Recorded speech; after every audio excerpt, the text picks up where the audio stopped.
सभी का हमारे YouTube चैनल कानून की आवाज में आपका बहुत बहुत स्वागत। दोस्तों, बात करते हैं एक ऐसा जजमेंट, ऐसा फैसला जो आप सुनकर चौंक जाओगे, क्योंकि ये दिल्ली के सियासी गलियारों में चर्चा का विषय बना है।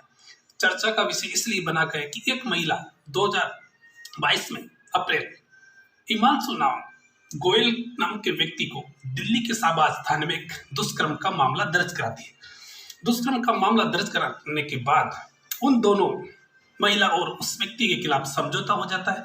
समझौता होने के बाद जब उस युवक जो मुलजिम है हिमांशु नाम, उस व्यक्ति ने दिल्ली हाई कोर्ट में एक समझौता की एक याचिका दायर करता है।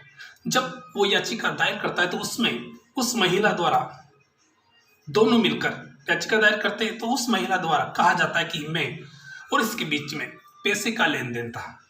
पैसे के लेन देन की वजह से मैंने इसके खिलाफ दुष्कर्म का मामला दर्ज करा दिया है। अब रोचक तथ्य ये सामने आता है कि कोई महिला अगर इस तरह किसी भी मजबूर व्यक्ति के खिलाफ ऐसा दुष्कर्म का मुकदमा दर्ज भी करा देती है तो वो चलने योग्य नहीं है। क्योंकि चलने योग्य इसलिए नहीं है क्योंकि झूठा मुकदमा कभी चलता नहीं है। अगर मान लो आपसी सहमति से सारी चीजें होती हैं तो वो भी झूठा ही पाया जाता है। लेकिन इसमें रोचक तथ्य की बात यह है कि जब उस महिला ने हिमांशु गोयल नाम के व्यक्ति पर दुष्कर्म का केस दर्ज करा देती है शाहबाज दिल्ली के थाने में, तो उसमें जब दोनों पे राजीनामा हो जाता है, राजीनामा होने के बाद दोनों के द्वारा हाईकोर्ट में, दिल्ली हाईकोर्ट में एक याचिका लगाई जाती है एफआईआर को रद्द करने के लिए।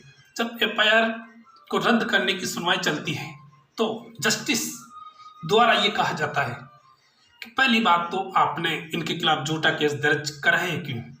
क्योंकि आप जानते हैं, सब व्यक्ति जानते हैं, झूठा दर्ज केस तो एफआईआर रद्द हो जाती है। लेकिन कभी कभी ऐसा होता है जब दोनों ने समझौता हो गया, समझौता होने के बाद जब दिल्ली हाईकोर्ट में वो जाते हैं तो दिल्ली हाईकोर्ट में जो एफआईआर को रद्द कराने का केस हिमांशु द्वारा दायर किया जाता है उसमें पूछा जाता है कि हम दोनों व्यक्तियों को इसमें सजा सुनाएंगे, दोनों व्यक्तियों को।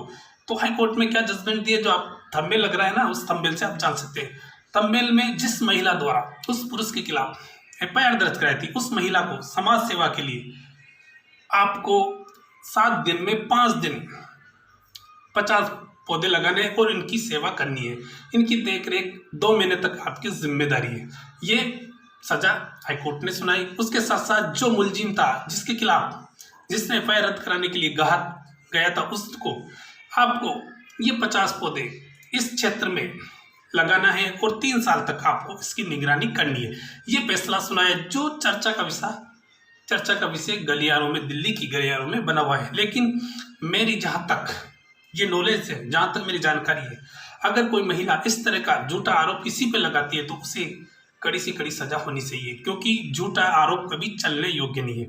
आजकल आपने देखा होगा बहुत सारे ऐसे व्यक्ति है, कोई महिला अपनी जान पहचान वाली हो या अपनी मर्जी से सारी चीजें होती है, बातें होती है, सारी चीजें होती है, लेकिन आजकल कभी भी उनके दिमाग में ये नहीं होना चाहिए किसी के पक्ष में कि हमारी जानकारी किसी तक नहीं पहुंचे। अगर कोई मुकदमा दर्ज होता है तो वो जानकारी, पूरी चीज सामने आ जाती है। कॉल डिटेल जब निकलती है तो किस व्यक्ति ने कितनी बार कॉल किया, किस व्यक्ति ने कितनी बार किया।